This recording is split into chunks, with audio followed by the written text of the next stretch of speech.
Lecture de la première lettre de Saint Paul apôtre aux Corinthiens, chapitre 4, des versets 1 à 5.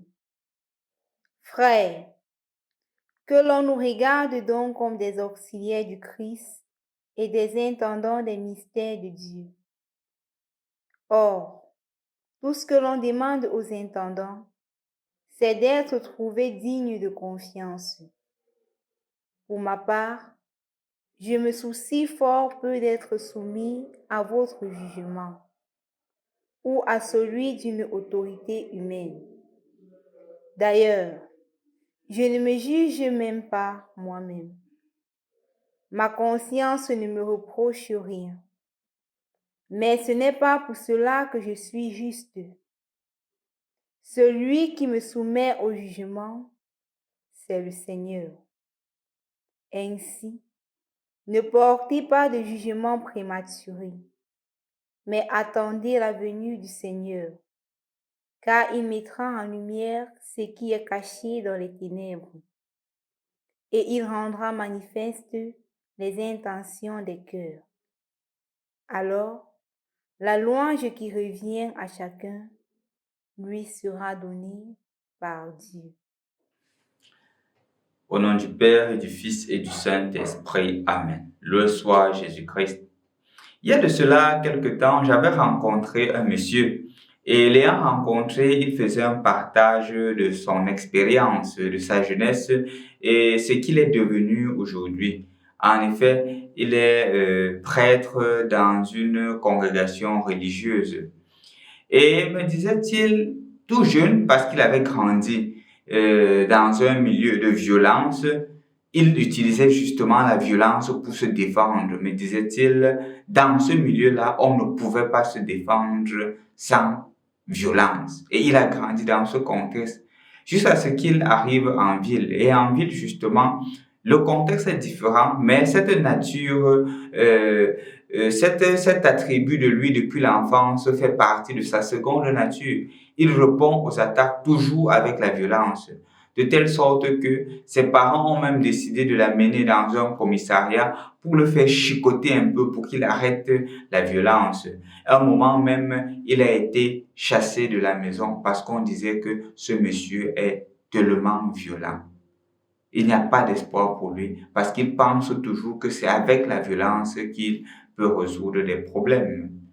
Voilà que il est pris par sa grand-mère. La grand-mère, avec plus de douceur, l'accompagne, l'amène à l'église et progressivement, les valeurs sont là jusqu'au jour où il décide de dire qu'il va entrer au séminaire. Et ceux qui l'avaient connu comme personne violente, comme personne agressive, se mettent à dire que l'église va souffrir.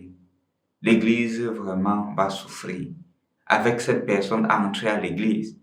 Il a continué. C'est vrai qu'en entrant, il avait toujours cette difficulté. Il a eu la grâce d'être accompagné par ses accompagnateurs, par ses formateurs. Et progressivement, cette limite qui était la sienne s'est diluée, a disparu, jusqu'à ce qu'il a pris conscience que c'est pas la violence qui résout les problèmes, c'est le dialogue, l'amour et la persuasion, comme dit notre fondateur Saint Guido Maria Conforti.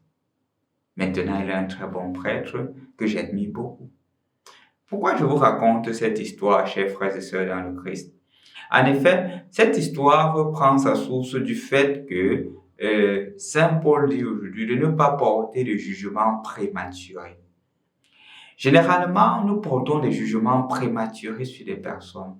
Et un jugement prématuré, c'est un jugement qui ne tient pas compte de tous les domaines de la personne, de tous les aspects de la personne. Ça ne prend qu'un seul aspect, un petit aspect, et justement, sur cet aspect-là, on se met à construire toute une maison et on se met à prendre des conclusions fortes. Justement, en n'ayant pas tous les critères, ces jugements, pour la plupart, pour ne pas dire tout, tombent dans l'erreur. Et Saint Paul a pleinement conscience de cela. Dans une communauté où justement il y a des incompréhensions, où il y a eu plusieurs personnes qui sont venues annoncer le Christ, où il y a eu des déviances dans la société, il fait comprendre que la conversion est encore possible. Ce n'est pas parce qu'une personne est encore en train de tomber aujourd'hui que la personne sera éternellement en train de tomber. Ce n'est pas parce que la personne commet une faute aujourd'hui que la personne commettra éternellement la faute. Ce n'est pas parce que la personne a raté un examen officiel cette année que la personne va toujours échouer, que la personne voit l'échec. Ce n'est pas parce qu'une personne a raté 1, 2, 3 concours que la personne doit toujours rater. Ce n'est pas parce qu'une personne a eu 2, 3, 4 licenciements que la personne n'est bon à rien. Justement, le jugement prématuré, c'est de se dire qu'il n'y a plus d'espoir pour cette personne. La seule personne qui peut dire qu'il n'y a plus d'espoir, c'est Dieu. Et aussi longtemps que Dieu voit en nous de l'espoir, aussi longtemps que Dieu voit en nous des possibilités, nous sommes appelés à voir aussi chez les autres des possibilités. Efforçons-nous d'éviter ces jugements prématurés, parce que c'est ce qui englobe notre société. Nous sommes toujours prompts à juger, prompts à condamner, prompts à porter des jugements critiques sur les autres sur la base d'une action.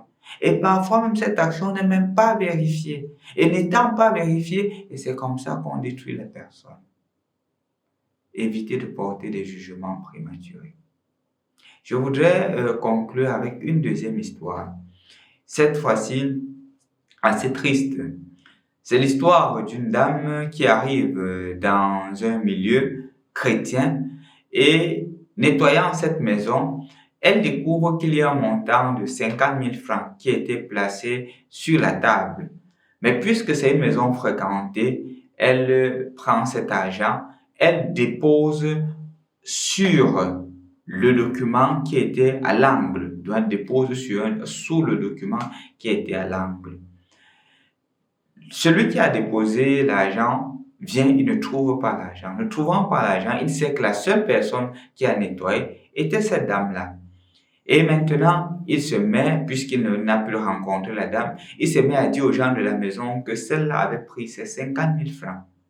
Et ceux qui sont là disent que donc celle-là, elle se comportait ainsi, pourtant elle était une voleuse. Et plusieurs personnes ont traité cette femme de voleuse.